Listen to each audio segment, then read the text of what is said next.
Dear Adam, for your next Let's Talk, will you please see The Fault in Our Stars? Okay.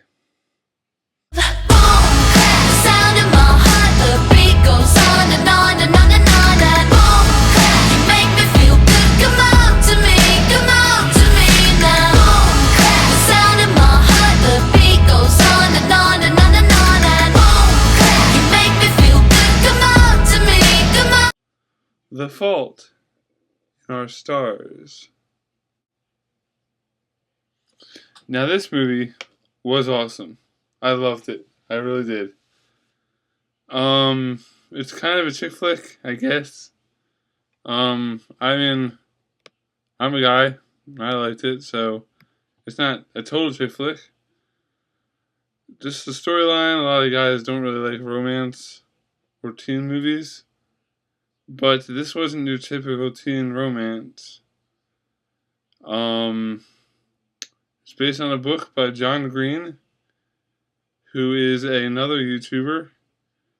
His page or his account is called Vlog Brothers, and it features John Green and his brother Hank Green, and they send videos back and forth to each other.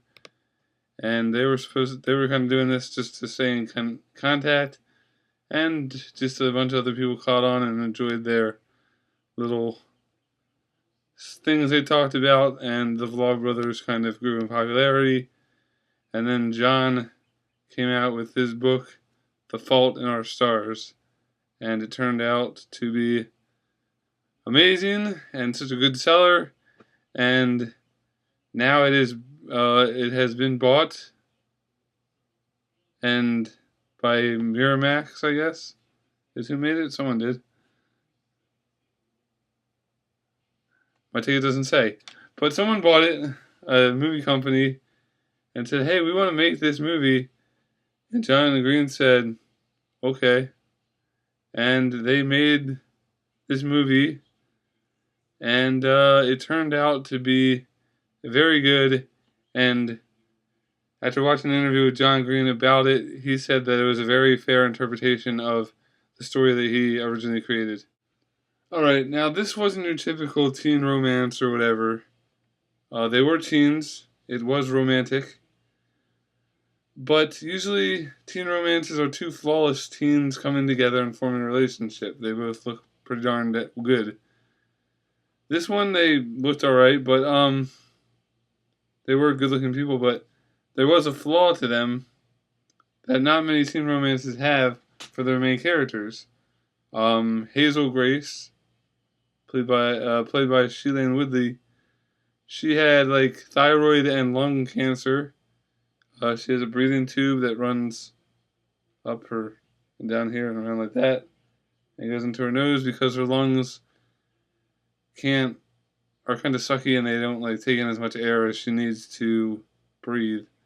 So that's her flaw. And then there was Augustus Waters, the male role. He's played by Ansel Elgort, and he's a good actor. He should be in more stuff. This is the first thing I've actually seen him in. But Ansel Elgort was really good at this part. Augustus Waters, the character he played, his major malfunction was he had cancer that went away. He was taking treatment, and he responded well to the treatment. Also, his leg, he kind of lost his leg to cancer.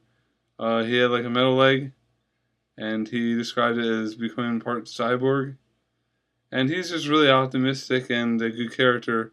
And these two kind of meet at this support group for cancer patients or whatever.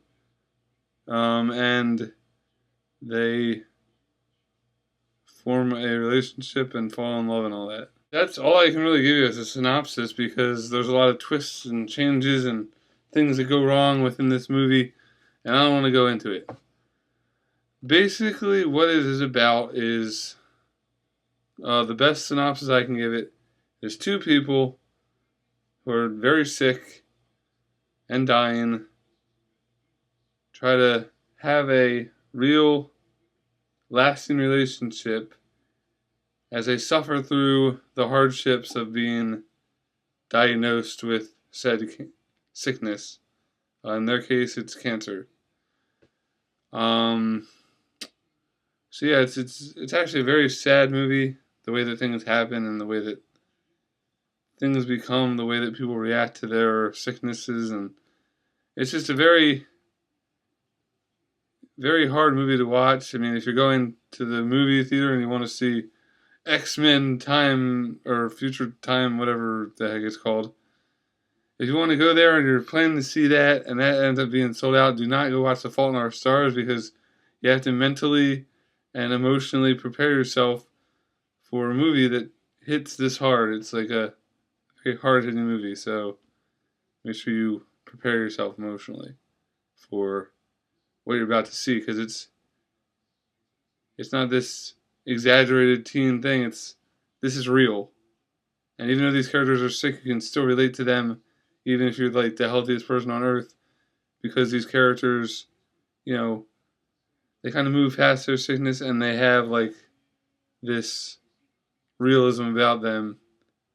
And I think the casting choice for these characters was perfect, and it all just came together to create a real yet hard-hitting story, and that is an amazing job for any movie ever, because it's just really hard to get across that point and make these characters relatable and have such an impact on people. So yeah, good job, guys, who made this movie. Is it Miramax? Again, my ticket does not say who made this movie. Temple Hill Entertainment and 20th Century Fox. Those are the ones who made it. So good job, 20th Century Fox, Temple Hill Entertainment, and John Green for making such an inspiring story. I loved it, and I know a lot of other people loved it. The book readers and those who just saw the movie. So yeah, you all did a great job, and casting was amazing. Yeah, I really liked it. And John Green, I'm glad this became a movie, because, not to offend you, not much of a reader. But I may be led by spiritual intervention or something to read this book. Because I was watching a review by the SourceFed, a new movie things show where they watch movies in theaters like me and review them. And Lee Newton, one of the ladies who runs the show, there's a picture of her right here, boom. She said there was like a lot of emotions and thoughts and stuff that weren't added into the movie because the book was a lot longer. It was like, if you get an audiobook, it's 7 minutes long to even listen to the whole thing. Or 7 hours long, I'm sorry. And they had to fit all that in the 1.5 hours or 2 hours or whatever. So yeah, there's more to it. So therefore, I will go to the library and probably either read the book or listen to the audiobook, whichever I can get my hands on, because I like this story and I wouldn't mind revisiting it again. Even when the movie comes out, I'll probably get it, because this is probably one of my top 20 movies to date of all time.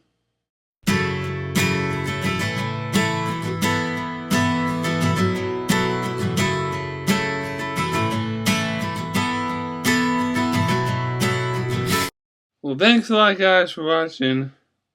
I hope you guys enjoyed this episode of Let's Talk.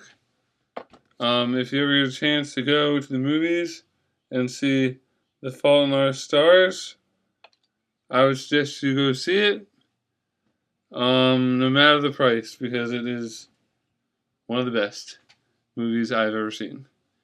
So, thank you for watching this episode of Top 5. I hope you guys enjoyed it. I'll see another movie again shortly and get back to you guys with a review. I'll see you next time I see a movie. Wham!